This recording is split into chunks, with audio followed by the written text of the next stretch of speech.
గులాబీ పువ్వులు వడియాల కోసము ఈ ఈ కప్పు తీసుకుని 2 కప్పులు రేషన్ షాప్ బియ్యం రాత్రి నానబెట్టుకున్నాను. ఇప్పుడు గ్రైండ్ చేసుకుంటాను.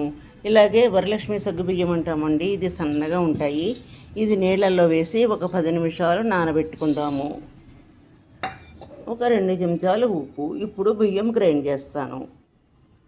స్టవ్ వెలిగించి ఈ కప్పుతో 4 కప్పులు నీళ్లు ఎసరబెట్టాను. 2 కప్పులు బియ్యం పోసుకున్నాం కాబట్టి 4 కప్పులు నీళ్లు ఎసరబెట్టాను.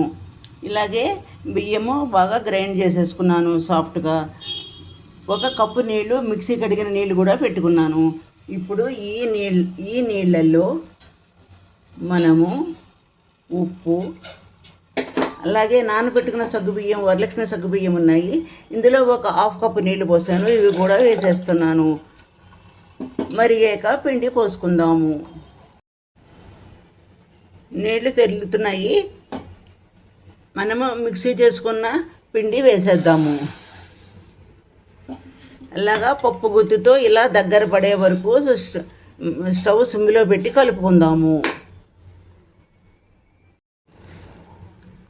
ఇదిగోనండి, పప్పు గుత్తితో ఇలా దగ్గర పడే వరకు సిమ్లో పెట్టి మనం ఆపకుండా కలుపుతూనే ఉండాలండి. ఇదిగోనండి, పిండి బాగా ఉడికిపోయింది.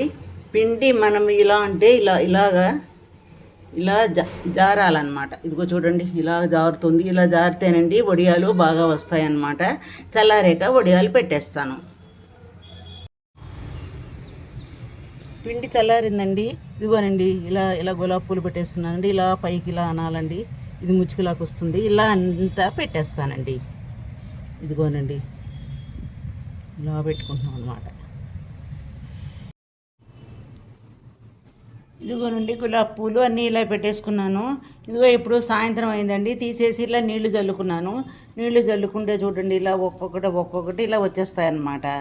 అన్నీ తీసేసుకుంటున్నాను. ఇదిగోనండి, ఇలా పళ్ళాల్లోకి తీసేసుకున్నాను ఈ వడియాలు నేను.